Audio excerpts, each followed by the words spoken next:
ಮುಂದಿನ ಲೋಕಸಭಾ ಚುನಾವಣೆಯಲ್ಲಿ ರಾಮ ಮಂದಿರ ಒಂದು ದೊಡ್ಡ ಅಸ್ತ್ರ ಆಗಬಹುದು ಬಿಜೆಪಿಗೆ ಅಂತ ಎಲ್ಲರೂ ಅಂದ್ಕೊಂಡಿದ್ದಾರೆ.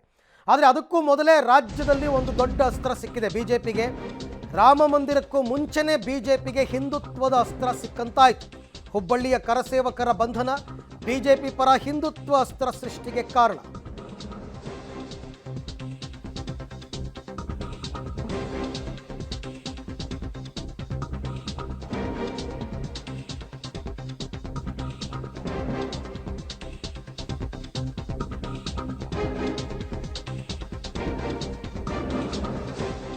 ಹುಬ್ಬಳ್ಳಿ ಕರಸೇವಕರ ಬಂಧನದ ವಿಚಾರಣೆ ಈಗ ಬಿಜೆಪಿ ಪರ ಹಿಂದುತ್ವದ ಅಸ್ತ್ರ ಸೃಷ್ಟಿಗೆ ಕಾರಣವಾಗಿದೆ.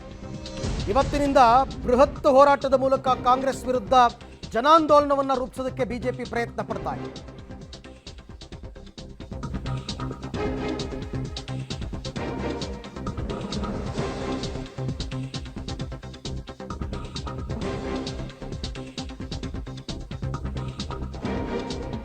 ಲೋಕಸಭಾ ಚುನಾವಣೆಯಲ್ಲಿ ಹಿಂದೂ ಮತಗಳ ಕ್ರೋಢೀಕರಣಕ್ಕೆ ಹುಬ್ಬಳ್ಳಿ ಕೇಸ್ ಅಡಿಪಾಯವನ್ನು ಹಾಕ್ತಾ ಇದೆ ಬಿಜೆಪಿಗೆ.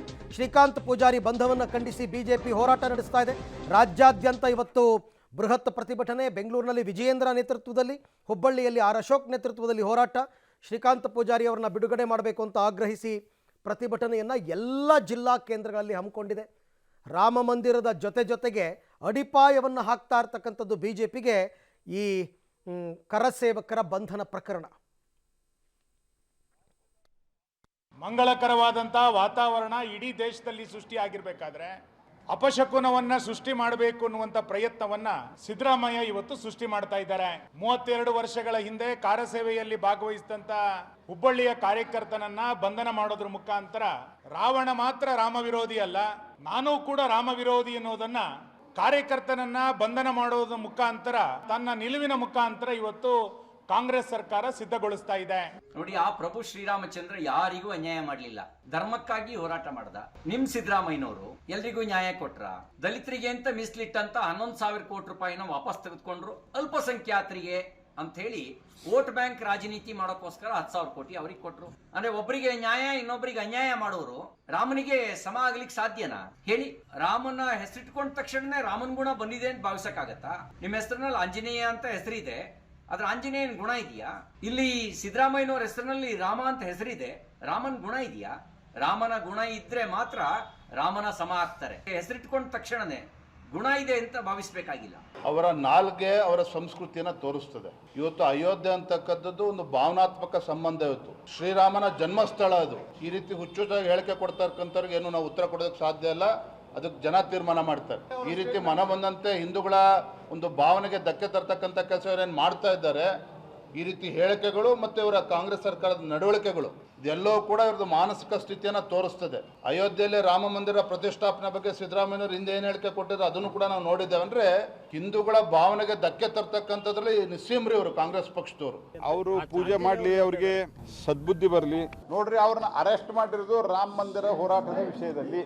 ಇವೆಲ್ಲ ಹೇಳಲಿಕ್ಕೆ ಬೋಗಸ್ ಅಷ್ಟೇ. ಇವು ಬೇರೆ ಬೇರೆ ಕಡೆನೂ ಈ ಸೂಚನೆ ಕೊಟ್ಟಿವಿ ಅಂತ ಅವರೇ ಒಪ್ಕೊಂಡಾರ. ಅಂದ್ರೆ ಇದ್ರ ಉದ್ದೇಶ ಹಳೆ ಕೇಸುಗಳಂದ್ರೆ ಹಿಂದೆ ರಾಮ ಮಂದಿರ ಹೋರಾಟದಲ್ಲಿ ಮಾಡಿದವ್ರದ್ದೇ ತೆಗೆಯುವ ಸಂಬಂಧನೇ ಈ ಸೂಚನೆ ಕೊಟ್ಟಾರ ಅವರು. ಹಿಂದೂ ವಿರೋಧಿ ಸರ್ಕಾರ ಬಗ್ಗೆ ಮತ್ತಷ್ಟು ಮಾಹಿತಿ ನನ್ನ ಕೊಲ್ಲಿಗ್ ಮಸೂದ್ ಅವರಿಂದ ಪಡ್ಕೊಳ್ಳೋಣ. ಮಸೂದ್, ರಾಮ ಮಂದಿರ ಉದ್ಘಾಟನೆ ಆಗ್ತಾ ಇರೋದೇ ಬಿಜೆಪಿಗೆ ಲೋಕಸಭಾ ಚುನಾವಣೆಯಲ್ಲಿ ಬಹುದೊಡ್ಡ ಪ್ಲಸ್ ಪಾಯಿಂಟ್ ಅಂತ ಎಲ್ಲರೂ ಮಾತಾಡ್ಕೋತಾ ಇದ್ದಾರೆ. ಅಂಥ ಸಂದರ್ಭದಲ್ಲಿ ಈಗ ಅದಕ್ಕೂ ಮೊದಲೇ ಒಂದು ಅಡಿಪಾಯವನ್ನು ಕಾಂಗ್ರೆಸ್ ಹಾಕ್ಕೊಡ್ತಾ ಇದೆ. ಒಂದು ವಿಪಕ್ಷವಾಗಿ ಬಿಜೆಪಿ ಇದನ್ನು ಸಮರ್ಥವಾಗಿ ಎನ್ಕ್ಯಾಶ್ ಮಾಡ್ಕೋಬೇಕು. ಆ ನಿಟ್ಟಿನಲ್ಲಿ ಪಕ್ಷದ ಪ್ಲಾನ್ ಏನು ಅಂತ?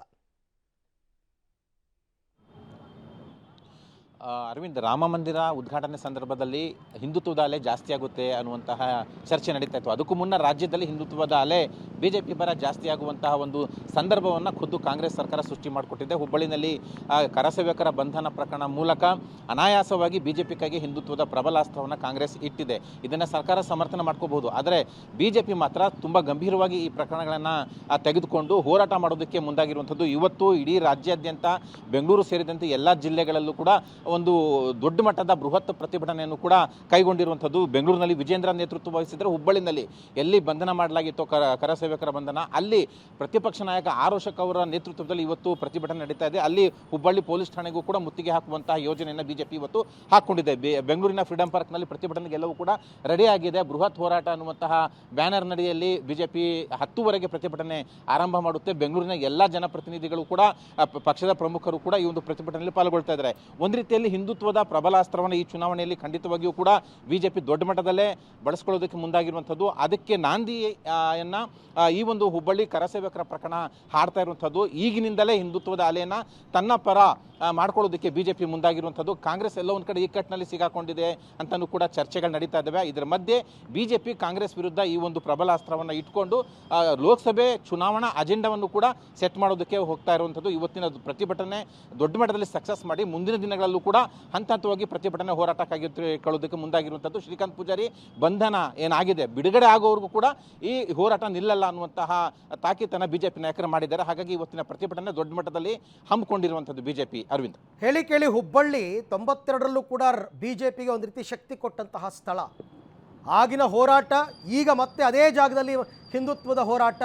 ಇದನ್ನು ಉತ್ತರ ಕರ್ನಾಟಕ ದಕ್ಷಿಣ ಕರ್ನಾಟಕ ಅಂತ ಭೇದ ಭಾವ ಮಾಡ್ದೇನೆ ಇಡೀ ರಾಜ್ಯಾದ್ಯಂತ ಹಿಂದುತ್ವದ ಮತಗಳ ಕ್ರೋಢೀಕರಣಕ್ಕೆ ಬಳಸ್ಕೊಳ್ಳೋದ್ರಲ್ಲಿ ಬಿಜೆಪಿ ಯಶಸ್ವಿ ಆಗುತ್ತಾ ಅಂತ ಪ್ರಶ್ನೆ ಮಸು. ಅರವಿಂದ್, ಈ ಹಿಂದಿನ ಸಂದರ್ಭಗಳನ್ನು ನೋಡಿದಾಗ ಹುಬ್ಬಳ್ಳಿನಲ್ಲಿ ಕೆಲವೊಂದು ಹಿಂದುತ್ವದ ಪ್ರಕರಣಗಳೇನಾದವು ಅದು ಬಿಜೆಪಿಗೆ ರಾಜಕೀಯವಾಗಿ ತುಂಬ ಲಾಭ ತಂದುಕೊಟ್ಟಿರುವಂಥದ್ದು. ಚುನಾವಣೆಗೂ ಕೂಡ ದೊಡ್ಡ ಮಟ್ಟದಲ್ಲಿ ಸಕ್ಸಸ್ ತಂದುಕೊಟ್ಟಿದ್ದಾವೆ.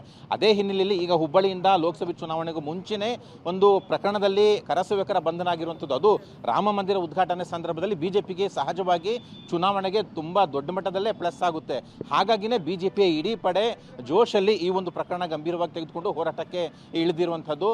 ಜೊತೆಗೆ ಕರಸೇವಕರ ಬಂಧನ ಏನಾಗಿದೆ ಮತ್ತೆ ಕರಸೇವಕರ ತಂಟೆಗೆ ಬರಬಾರ್ದು ಅಂತ. ಜೊತೆಗೆ ರಾಷ್ಟ್ರೀಯ ಬಿಜೆಪಿ ನಾಯಕರು ಕೂಡ ಸೂಚನೆ ಕಳಿಸಿದ್ದಾರೆ. ರಾಮ ಮಂದಿರ ಉದ್ಘಾಟನೆ ಸಂದರ್ಭದಲ್ಲಿ ರಾಜ್ಯ ಕಾಂಗ್ರೆಸ್ ಸರ್ಕಾರದ ಈ ಧೋರಣೆ ವಿರುದ್ಧ ದೊಡ್ಡ ಮಟ್ಟದಲ್ಲಿ ಹೋರಾಟ ಮಾಡಿ ಅನ್ನುವಂಥ ಸೂಚನೆ ಕೂಡ ಕಳಿಸಿರುವಂಥದ್ದು. ಜೊತೆಗೆ ಚುನಾವಣೆಗೂ ಕೂಡ ಪ್ಲಸ್ ಆಗುತ್ತೆ. ಆ ಹಿನ್ನೆಲೆಯಲ್ಲೇ ಇಡೀ ಬಿಜೆಪಿ ಪಾಳಯ ಕಾಂಗ್ರೆಸ್ ವಿರುದ್ಧ ಮುಗಿಬಿದ್ದಿರುವಂಥದ್ದು. ಇದನ್ನ ಒಂದು ಪ್ರಬಲ ಅಸ್ತ್ರವಾಗಿಯೂ ಕೂಡ ರಾಜಕೀಯವಾಗಿ ಬಳಕೆ ಮಾಡ್ಕೊಳ್ಳೋದಕ್ಕೆ ಬಿಜೆಪಿ ಮುಂದಾಗಿದೆ. ಎಷ್ಟರ ಮಟ್ಟಿಗೆ ಸಕ್ಸಸ್ ಆಗುತ್ತೆ ಕಾದು ನೋಡಬೇಕು. ಆದರೆ ಖಂಡಿತವಾಗಿಯೂ ಕೂಡ ಇದು ಬಿಜೆಪಿಗೆ ಚುನಾವಣೆಯಲ್ಲಿ ಪ್ಲಸ್ ಆಗುತ್ತೆ ಅನ್ನುವಂಥ ನಿರೀಕ್ಷೆಗಳನ್ನು ತಂದಿರುವಂಥದ್ದು. ರಾಮ ಮಂದಿರ ಉದ್ಘಾಟನೆ ಅದಕ್ಕೂ ಮುನ್ನ ಇಲ್ಲಿ ಹಿಂದುತ್ವದ ಅಲೆ ಹುಟ್ಕೊಂಡಿರುವಂಥದ್ದು. ಹಾಗಾಗಿ ಸಹಜವಾಗಿ ಬಿಜೆಪಿ ದೊಡ್ಡ ನಿರೀಕ್ಷೆ ಇಟ್ಕೊಂಡೇ ಹೋರಾಟಕ್ಕೆ ಇಳಿದಿದೆ. ಅರವಿಂದ್, ಥ್ಯಾಂಕ್ ಯು ಮಸೂದ್, ತಮ್ಮ ಎಲ್ಲ ಮಾಹಿತಿಗಾಗಿ ಧನ್ಯವಾದ. ಒಂದು ಅದನ್ನು ಯಾವ ರೀತಿ ಎನ್ಕ್ಯಾಶ್ ಮಾಡ್ಕೋಬೇಕು ಅನ್ನೋದು ಈ ನಾಯಕತ್ವ ಗೊತ್ತಿರಬೇಕು. ಹೊಸ ನಾಯಕತ್ವಕ್ಕೆ ವಿಜಯೇಂದ್ರ ಅವರಿಗೆ, ಅಶೋಕ್ ಅವರಿಗೆ ಹೇಗೆ ಇದನ್ನು ಜನಾಂದೋಲನವನ್ನಾಗಿ ಮಾಡಬೇಕು ಅಂತ ಆ ನಿಟ್ಟಿನಲ್ಲಿ ಅವ್ರು ಸಕ್ಸಸ್ ಆದರೆ ಖಂಡಿತ ಚುನಾವಣೆಯಲ್ಲಿ ಇವ್ರು ಅಂದ್ಕೊಂಡು ಹಂಗಾಗುತ್ತೆ.